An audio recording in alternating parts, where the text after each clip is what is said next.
What's up, everybody? Welcome to another episode of Thunder Sports Pod with JT and The stash, baby. We back again every week. college football on the agenda early. So, a lot of good games today. Texas, the Horns take down the Crimson Tide in Alabama. Horns up, baby. So, what do you think? What's your thoughts? Do you think that Alabama is on the descent, or do you think Texas is back? Do you think they're just that good? I think they're just that good, JT. If I'm being real with you, I think that the Horns are back. They're trying to make a statement in the SEC. You can obviously tell.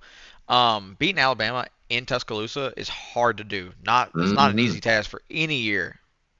So I was actually quite impressed. I don't think Bama's bad. I think the Texans just might be that good. And the Texas Longhorns will be that good. I don't know.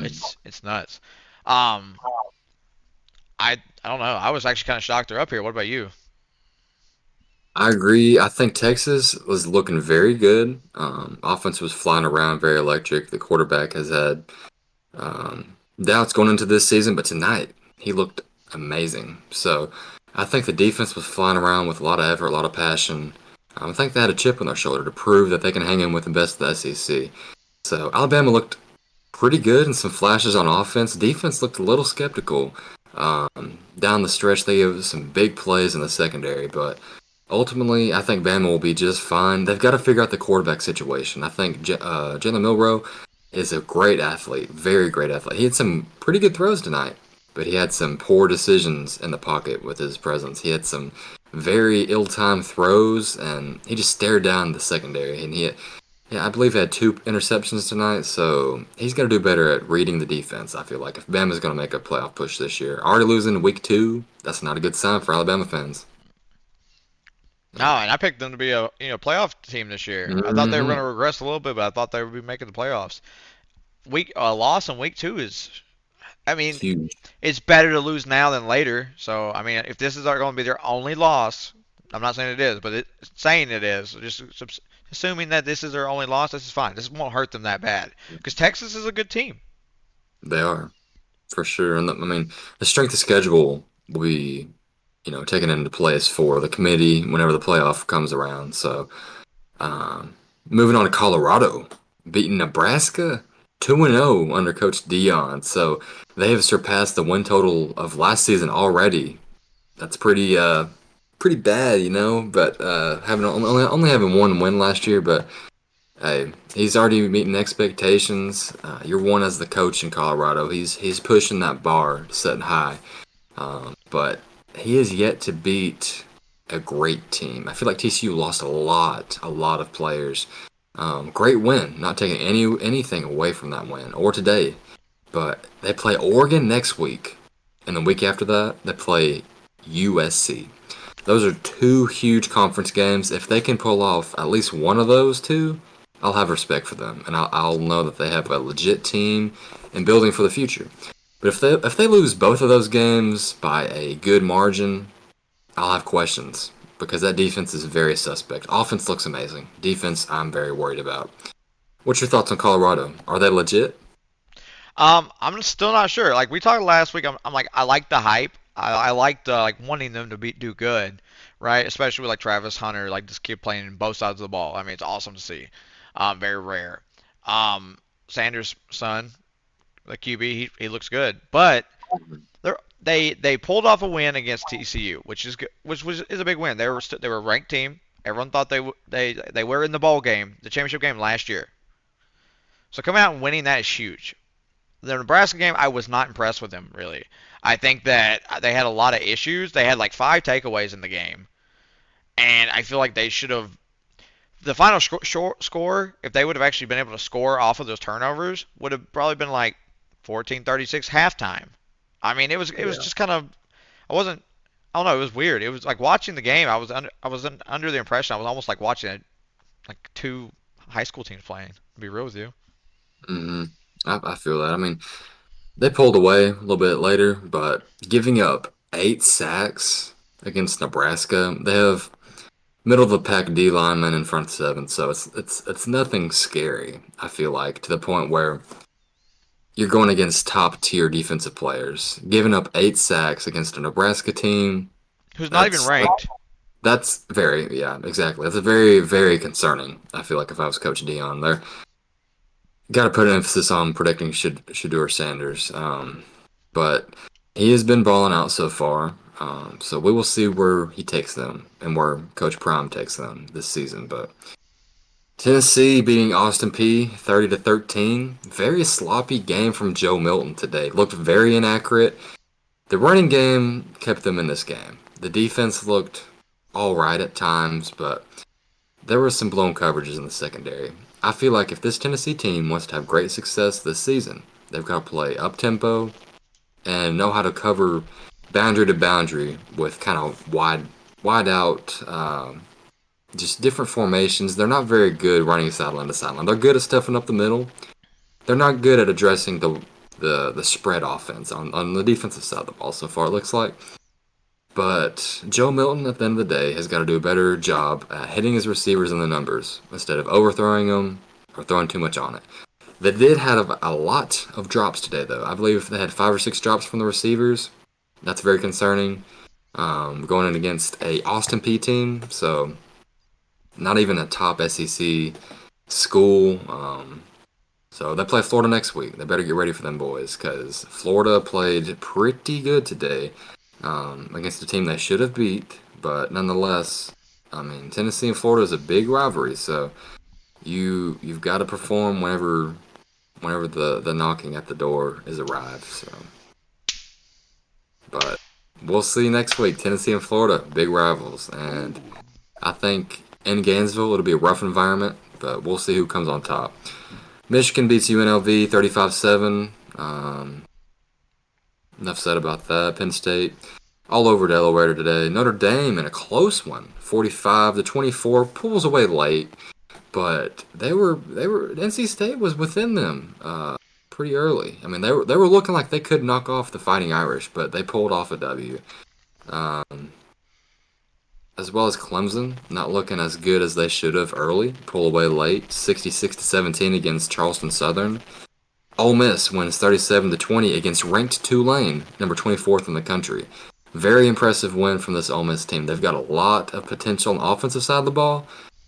So they've got high expectations in Ole Miss this year, but we'll see what happens. Washington, they're ranked number 8 currently. All these will definitely change in the polls, but Washington is a very underrated team. Not sure what you're going to get from them whenever they play in the conference games, but they're looking solid for the non-conference games they've been playing so far. They win against Tulsa 43-10. North Carolina almost gets beat up against Appalachian State after beating the in-state rival South Carolina last week. Mm. So 40-34 W. So LSU puts a beating 72-10 against Grambling. It's a Yeah, team I'm they not. should beat. Yeah, but they had to make up for last week when they got a beating. Exactly. I mean, Exactly. Yeah. And wrapping up things, we've got USC late night against Stanford, beating them 56-10, and Florida State 66-13 against Southern Miss. So, which game stands out to you and why? I'm actually gonna be honest with you. Since you're a Tennessee boy over here, you bleed that orange and white. I'm gonna be real with you. I would be worried actually. Not even just against the Gators, but like that was just you guys are supposed to be better than you were today. I mean, there's some issues gonna like I think you guys are gonna work on some things, especially this week. But going into that Gainesville and looking, you got to play better. If you guys want any shot, like you can't be playing like that against Florida. Florida Mhm. will bite you. Oh, I agree 100%. The Vols have got to they've got to be ready and prepared. They look like they were looking to next week today. So, they've got to be prepared for Florida and Gainesville. Tough environment, very tough. There's going to be a lot of, criticism from Vols fans early if the Vols don't come out the gate swinging. But I think they'll be pretty ready to take on them. But we'll see. We'll see if they're able to be ready for them Florida Gators down there in Gainesville this coming Saturday. But hey, big old rivalry down there. But Mm. who is your front runner for the Heisman Trophy this year in college football so far? So I'll be real with you, T. I got four. I got Mm, four guys, in my opinion, I think are the best shot at a Heisman this year. So the first guy I'm gonna tell you is everyone knows him, Caleb Williams. mm. He's the prospect everyone is like most hyped for. I think he'll have a good season this year. In the first two games, he's got 597 yards. He's 36 to 49, and his longest pass was 76 yards. He's playing great. Mm. He's very accurate. He's getting the yardage. I mean, he's just incredible. He's good. He's a good quarterback, and I'm curious what how like if he actually goes to the pros, how Hmm. he does. My other one, my next choice, uh, is Travis Hunter. He's playing both sides of the ball. It automatically gives him an edge. I think, in my opinion, you got him doing everything. So like, it's a lot of work, but like if he can continue to do this at a high level, Hmm. I think he could win it all. Mm. Um, but he's got good stats on offense. He's got 11 catches for 119 yards in two games, and on defense he's got three total tackles, one solo, and three picks. Mm. So he's playing really well. It's just like I said, like you talk about them, Buffalo's got those tough games up ahead. I gotta see how they play. Is he gonna play both against those teams, both sides of the ball? That's what I'm kind of curious about. For sure. Now this one might shock. I got two more. I got this one might shock some people. I got Trey Harris of Ole Miss, the wide receiver. Okay. I think he's playing very well this year. He's so far on the year he's got 133 yards on six catches and four touchdowns. Wow. Pretty Six productive catches, so far. four tutties. Phew. Put on a Um, clinic. and then the last guy, the guy that I think actually might shock the world to do it. I got Jordan Travis of FSU. Ooh. On the season already, he's 23 of 31. He's got 342 yards, four touchdowns, one pick, and he averages 11 yards pass. I think that he's got a really good shot at like going all the way, like and getting this Heisman. Like he's my little like underdog on here. I think not quote an underdog. I think a lot of people think Caleb Williams, but I think he might sneak and get that Mhm. Heisman out from underneath him. Oh yeah, I could see that. I mean, he's on a team that has high expectations this year. They've got a very improved defense, and ultimately, Florida State fans, if you're a diehard Seminole, you're this is the most happy and excited you've been for a team since Dalvin Cook and Jameis Winston. So I think this is a very good team with high expectations, and they could possibly deliver because their schedule isn't extremely hard this year. So I like Florida State this season, but for me, I think the Heisman front runner so far, way too early predictions, but Michael Penix Jr. for Washington. He has 8 touchdowns on the year so far through the air, and he had tonight over 400 yards. So he is leading that number 8 team to. I mean, they're leading them to. I mean, possibly college football playoff if they keep winning. If they win the conference, who knows? But I don't think they'll win the conference. They've got some tough teams: Oregon, USC, some other guys that could give them some competition. But at the end of the day, Michael Penix is a baller, and he's been putting on a clinic so far. My other one, obviously, Caleb Williams. He's my favorite to win the Heisman again, back-to-back years. Um, he's having a solid campaign so far. And then the other guy, Shador Sanders for Colorado. If he continues to put up these numbers he has against top-tier teams like USC, Oregon, over the next few weeks, I'll continue to have him on my list. But he's a really good talent, and Coach Prime has been coaching him up ever since he's little. So I've got Hmm. faith in that. I But, agree with you. I think Deion Sanders can become great at anything. hmm Which team in college football could make some serious noise this upcoming season? I want to hear your take on this. I got a team that I don't know. Like I people might look at me a little weird on this one. This is kind of shocking. Hmm. I've got the team we just previously mentioned, Florida State Seminoles. I know right now, currently, they're not very slept on, but I think that a lot of people don't have them making the college football playoff. They've got teams like Alabama, Georgia, Michigan, even maybe Ohio State. They're not mentioning the Seminoles at all. So I've got these guys making the college football playoff. As of right now, I'm changing my list in the previous podcasts we've made. But if they continue to win games, they're only going to climb in the rankings. They're above Ohio State right now. They're number 4. And they've got the offensive talent to produce at a high level this year. They've got great talent on the defensive side of the ball too. They're a very well balanced team. So I think this is the right time for the Seminoles to make some noise that are kind of underrated in some regards. So what about you? Um, Seminoles, um, yeah, they're kind of like up there. So like people think about like them kind of like hype, but like I don't hate the take on your like you're thinking about them actually making the playoffs because a lot of people probably are not looking at them like that. Yes, like we said before, I had Georgia, Michigan, Alabama, and USC in my top four. FSU could definitely make a push for the college playoffs this year, 100%. I have no doubt in it. Um, I need to see them. They beat LSU, which was standing. Don't get me wrong. Then they won tonight, 66 points against no name school. Really, I gotta see them play one more game against a good school, and Mm. then I'll like to see if I'm sold on them or not yet or not. My college team is not leaving the state, baby. We're talking about the Miami Hurricanes. Ooh. That is my rookie. So it's a couple different things to think about here. They beat Texas A&M today. That's one thing Hmm. to be thinking about. And Texas A&M was ranked, so they were ranked 23rd in the country at the time, 48 to 33. They have a tough schedule with UNC, Clemson, and FSU on that list. But I actually would not be shocked, especially with how we've seen Clemson and North Carolina play today. Mm. We're not greatly impressed with them. No. Um, so like I'm not saying it will happen, but I would not be shocked if when FSU and Miami meet, they'll both be 9-0. I I could see that on Florida State's end, maybe not Miami, but they've got the potential to do so depending on their schedule. So we shall see. But Yeah, that's a good pick. I like that. In-state little that's little like I said, comparison. man.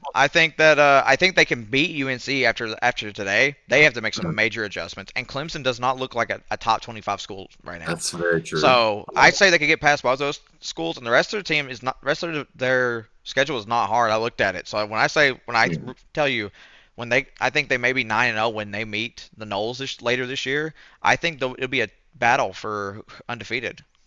Mm. It's That's I wouldn't count I like Miami that. out. Yeah. That's very true. The Miami Hurricanes making some noise down there in the South. Hmm. So we'll go ahead and move on to our next segment.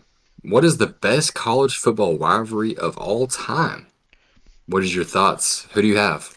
So mine is not what most people think of. So my personal opinion on this is kind of maybe you can say it's biased if you want. That's fine. But how intense this rivalry is to me, like I've watched and how intense it is just to see, is like I've never seen any other. Hmm. I'm going with the Sunshine State Showdown, FSU versus Florida. Oh. Um, so I'll tell you a little bit about the rivalry. They met in 1958 was their first meeting. Hmm. They played 62 games against each other. Florida holds the record at the moment at 37, 27, and 2. So they've tied twice, and Florida State's got 27 wins. And I would say this one is like one of the most intense rivalries I remember. Even with Tebow there, with Chris Leak, and even in the 90s, man, they're like when they played in the 90s, it was like no holds barred. They didn't Hmm. care about flags. They didn't care about late hits. Like they would lay into you and try to hurt you. That's how intense it was. Exactly. They wanted to beat you into the ground. And how intense that was, I just like there's no I've never seen it in any other rivalry how aggressive and how ruthless like players could be. So that is why I think that the Sunshine State Showdown is the greatest rivalry in college football. But That- I'm just going to touch on this for just a second. I don't think this. I never didn't know if this was the topic or not. I didn't know if you wanted best rivalry in college football or basketball. UNC Duke. You guys already know. I'm a UNC boy. I'm going to be biased on that. But yeah, Florida State is my biggest rivalry in college football. hmm, for sure. That's a good selection. I like that. For me personally, it came down to two picks here. So I have got Auburn and Alabama. So these two programs have had historic battles in the past. I mean, You look at the Iron Bowls over the years, and the 2013 run back of the missed field goal for Auburn. That was just amazing. So ultimately, Auburn hasn't met the mark in the last few seasons against Alabama. They've been overwhelmed by Alabama's just over, I mean, star power essentially. But the other two teams that I have that I'm going to talk about more here is Alabama and Georgia because they're playing each other more often at a high level. And I think this is a better rivalry than Auburn and Alabama currently, not all time, but currently because they've been playing each other in the SEC championship multiple times. And the winner typically wins the national championship. That holds the ticket to the championship game. So that holds great power, whoever wins that game. And ultimately, a lot of intense feelings and emotions go into that game leading up to kickoff. So I think if you look at it from all time, from that perspective, I would say Iron Bowl, Auburn, and Alabama, just for the historical aspect and just all goes into it. But for right now, I would say it's Alabama and Georgia. I don't have to take. There's a lot of good rivalries. I know like a lot of people would look at Ohio State, Michigan. Yep. Big house, go down. Like that's a good rivalry. I think that, like Florida Georgia is a big rivalry. For Um, sure. but like I said, like I watched those games in 06, 07, 08, and 09 against Georgia and Urban Meyer. Like this is how intense the rivalry was. If you watch the Gators talk, like he called all three timeouts he had left to keep Georgia on the field because Yeah. they were going to celebrate this win. So, Mhm. but again, I think there's a lot of good rivalries. I just feel like the intensity of the rivalries has dropped though. I agree. I mean, even like the Red River Showdown with Oklahoma and Texas, that was pretty cool to watch. But I feel like it's lost its edge ever since they're leaving their conference to join the SEC. It's just not holding the same significance as it has in the past. So another one could be Army versus Navy. That's a very underrated rivalry. I That's a like good that one. one a lot. That's a good one. Um, they're always back and forth, running it down your throat. I mean, just hard-nosed football like it was back in the day, as opposed they're not throwing the ball like current offenses are in the league. So I like to watch the Army Navy game a lot, and it honestly could go either way each year. So I like to take favorite kicker of all time in the league, who it Vin- is? Vinatieri. Adam Vinatieri. Adam Vinatieri. Easy. No, like this is like not a real like big one for me. Adam Terry was amazing. He's probably the greatest kicker of all time. You would have like a lot of people would put Justin Tucker up there with right there with him now. Mhm. But yeah, Adam Vinatieri, he was around for a long time. Probably the most successful kicker of all Mhm. time. Also, if you want to be like real, like how many rings that dude's got now. So he was with the Pats, and then he went to the Colts. I mean, with Peyton, like come on, like he's gonna get some couple. He's gonna get a couple rings that way. So yeah, I would go with Adam Vinatieri for me. That's definitely my pick on it. That's a good one. I would have to also agree. I'm gonna go Adam Vinatieri. I was thinking about some all-time kickers and the clutchest kickers of all time. You think about Adam Vinatieri, Gostowski. I'm leaning towards Vinatieri, honestly, with the Colts and just the significance he held with Peyton Manning back in the day. I mean, whenever you needed points, you're going towards Vinatieri. Uh, Not a whole lot to say about that, but it's pretty self-explanatory. I mean, he was an all-time great kicker, one of the best, if not the best. A lot of people say Justin Tucker or Gostowski's better. I got Um, Vinatieri all time best. I like Vinatieri, so that'd be my that would be my pick right there. Who is your rookie defensive player of the year I like selection? I liked this. I had to actually think about this one for a minute because, like, I was thinking about all the people who got drafted in the defense and Mm, stuff. I was thinking about the guy that got drafted by Houston, right? Like, maybe mhm. I'm like, I don't think Houston's gonna perform that well, so I don't really think he's Yeah. gonna get a whole lot of stats. My pick though that I picked was Jalen Carter, the defensive tackle Ooh. that Philly picked up. I think that they got a lot of missing pieces in the offseason. They got a lot of defense that left, and there's a lot of holes. And I feel like he's gonna be a great pickup for to guard the center or get past the center for the nose tackle. And I'm sure that he's gonna get in the backfield for sure, and he's gonna stop that. He's gonna block that, plug the holes for the run game. It's just gonna happen. Like he's very talented. Oh yeah, it's the Philadelphia Bulldogs. They got so Hmm. many Georgia players on that defense. But that's a really good selection. I like that. Personally, I'm leaning towards a New England Patriots corner selected, Christian Gonzalez from Oregon. I think he fits right in perfectly to what Bill Belichick is looking for a corner. Physical guy, long and lengthy, that can press up at the line of scrimmage. But at the end of the day, he's replacing some big shoes in the past at the corner position. He's going to be starting right away.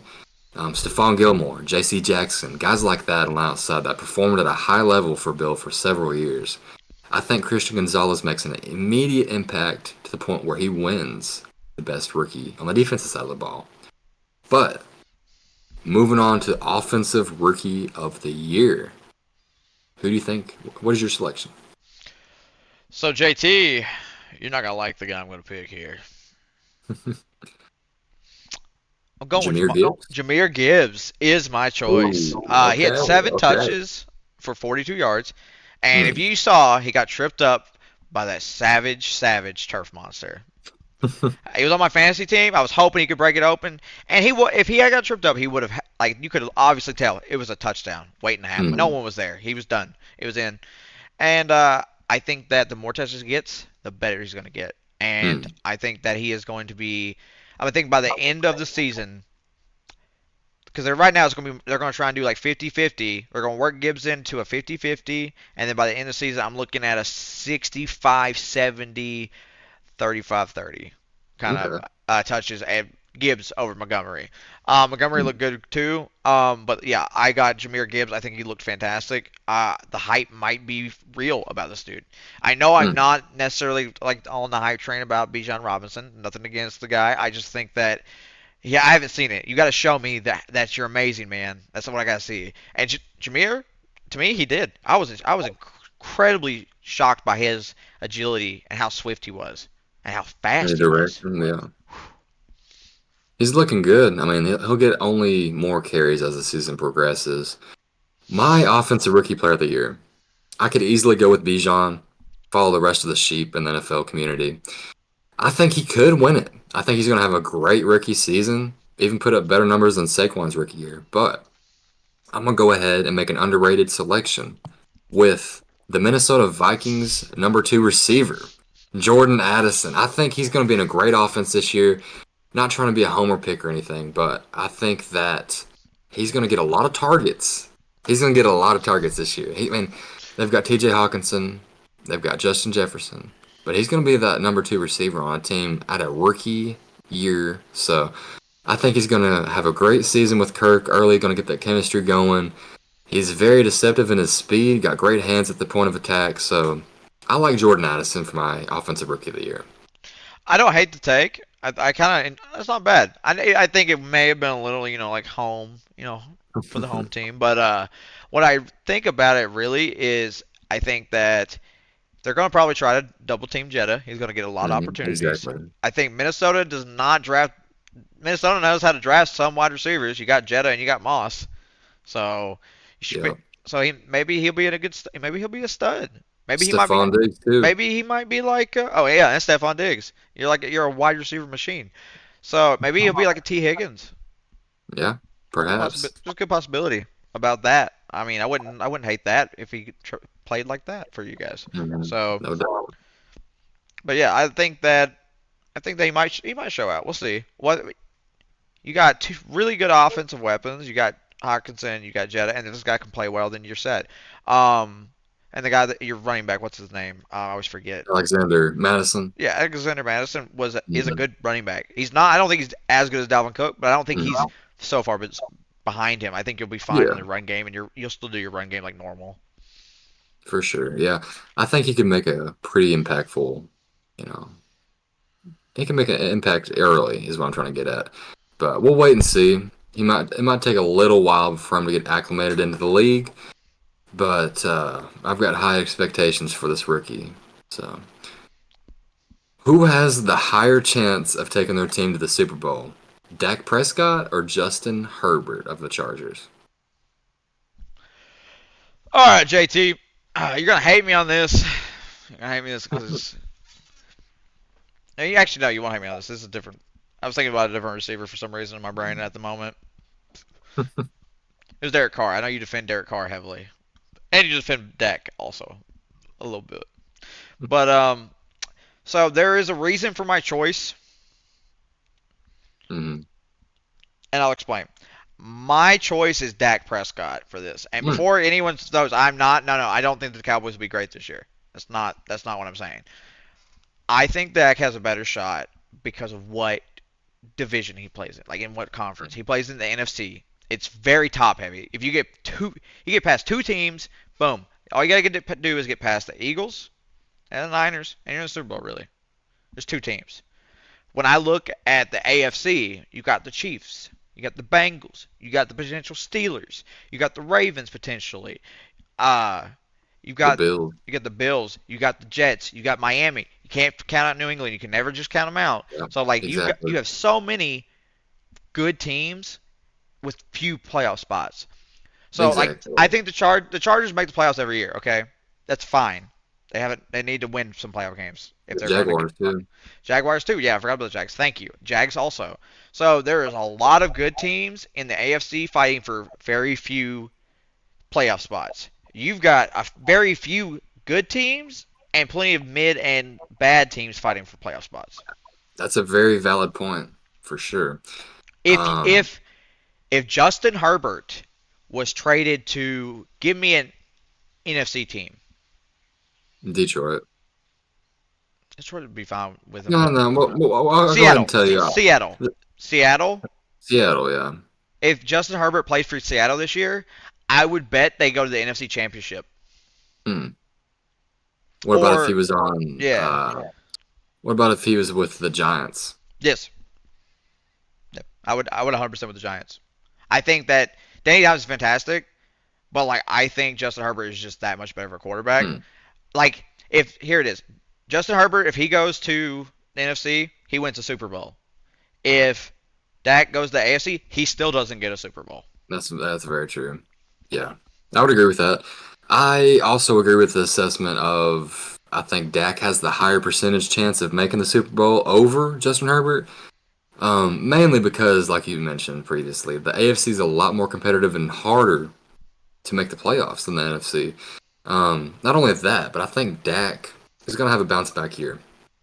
He gets a lot of flack, especially in the offseason, that he chokes or he has, these awful interception numbers. When if people actually paid attention to football and watched the actual games, a good amount of his interceptions were tipped or hit off the hands of the receivers. So I don't think it's completely on Dak Prescott's shoulders for all of this negative energy. I think that a lot of it's going on the coaching. It should be, and the inability to perform, plays and etc. whenever it's needed the most. But at the end of the day, I think they got better on the defensive side of the ball, like I mentioned, and I mean they're getting Tony Pollard and Deuce Vaughn. They've got weapons: CeeDee Lamb, Michael Gallup. Dalton Schultz left, but that's not a huge void to fill. So I think the Dallas Cowboys have a good shot at making a run for the Super Bowl, more so than the Chargers and Justin Herbert. But so we'll go ahead, move on to our next segment. Who's the better all-time wide receiver? Sidney Rice or Michael Crabtree? So this is a very interesting debate here. I think if you're taking the one season peak, I'm gonna go Sidney Rice. He had over 200 more yards and one less touchdown than Michael Crabtree had in his career. But the longevity, the totality of the career, I'm giving the edge to Michael Crabtree. I think he was better in all aspects of the game, pretty much. I think Sidney Rice was a better catching the ball at the high point, more physical receiver, yak yardage after catch. I think Sidney Rice was better at that. But pure dominance, putting up better numbers, you're giving the edge to Michael Crabtree. I think he was the better overall receiver, and whenever he went up against Richard Sherman, those were some battles. Whenever he snatched his chain, that was a memorable game. But Sidney Rice was a threat to be reckoned with. He was a dog, and I like both of those receivers all time a lot. But what is your thoughts? Who do you have, Sidney Rice or Michael Crabtree? So JT, so I compare. I did a lot of like comparison on the stats and stuff on this for me. Um, I'm taking Sidney Rice personally. ooh, If I'm drafting both of them at a young age, at the same age, I'm gonna take Sidney Rice. He did have a shorter career, but like if you look at the comparison on stats, Um, Crabtree played 62 more games than Rice did and had Yeah. 3,590 not 3,592 yards in only 81 games. He only played Mm, 81 games and had almost 3,600 yards. And he also had more yards on reception than mm, Crabtree. But Crabtree had 394 more catches to Rice's only 243 receptions for 3,592 yards. And mm. Crabtree finished his career with 7,499 yards, so almost about 7,500 uh, on 637 receptions. So like he had a way more receptions. Yeah. But like if you base it on like on a performance like side by side at both moving at the same direction on the years, I'd take Rice. He would be predicted to be a better wide receiver for a career. Hmm. I think if injuries didn't plague him and if he had a longer sustained career, I would easily go with Sidney Rice. But if we're taking the totality of the career, of course, I'm gonna go Crabtree. Right. But like you were saying, like the production, if it was there for Rice, if you're drafting a receiver based off that purely alone, the one season, I mean, I'm going with Sidney Rice off of like the one peak season. I feel like if you're building a team, I think it's very close. Like I said, I'd probably give the slight edge to Crabtree, but I like Sidney Rice a lot. So both of those receivers are highly respected in their careers. But I do not disagree at all with your selection of Sidney Rice. I think it's close. I like it. I think both of them were good, but I mean it sucks to see injuries are something that happen and it's part of the game. So and it's always going to happen as long as people are doing it. It's going to happen. Exactly, for sure.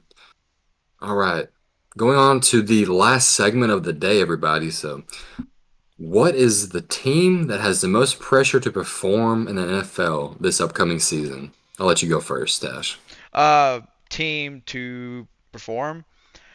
So which team is on like everyone's kind of on the hot seat? Is that what you're trying to like think about? Yeah, which team has like the most pressure to do well this season? I'm gonna go with the Chargers. If I'm picking Ooh, any team, if I'm I being like real, it.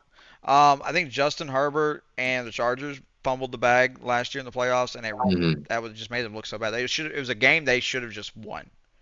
Um, Yeah. so I have an issue with that. But I not only that, but I think this coach, if they don't win a playoff game this year, he's fired.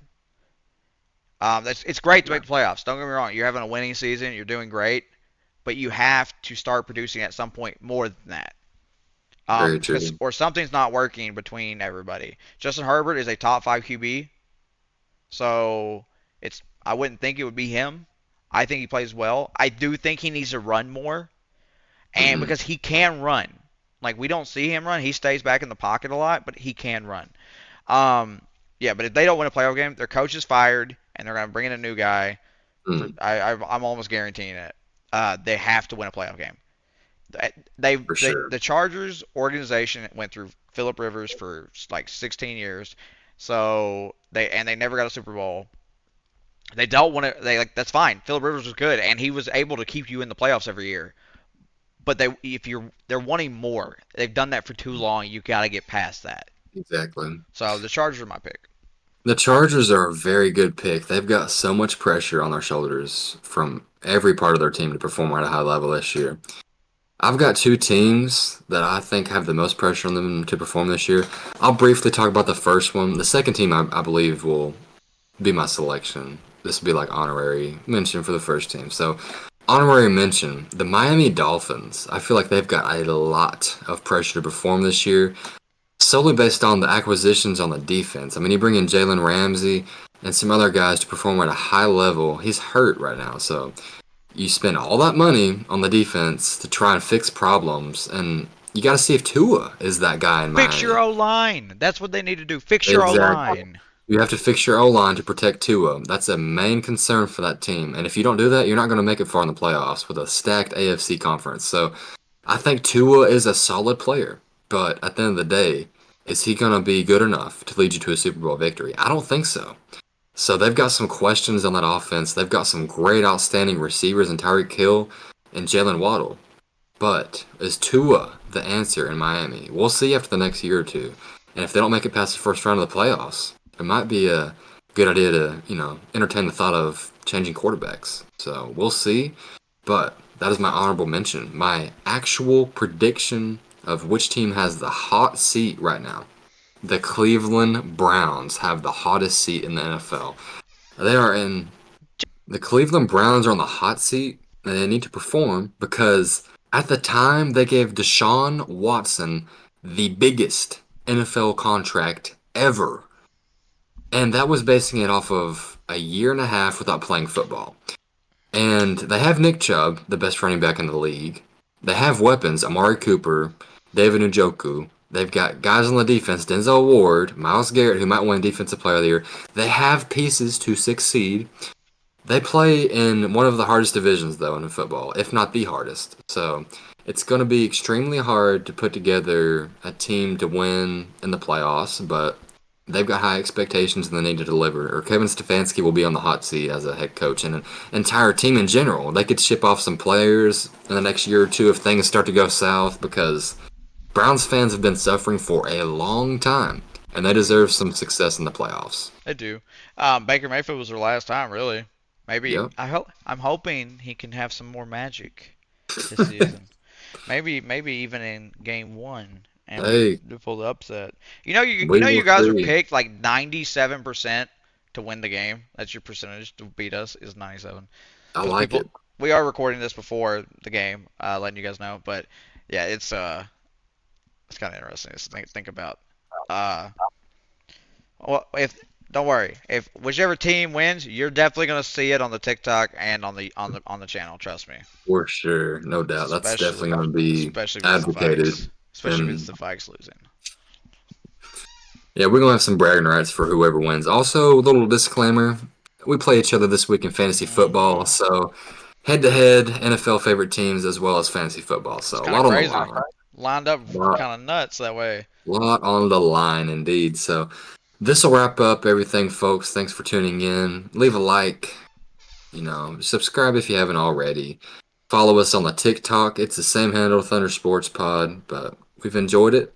Hope you've had a great time tuning in. We're out.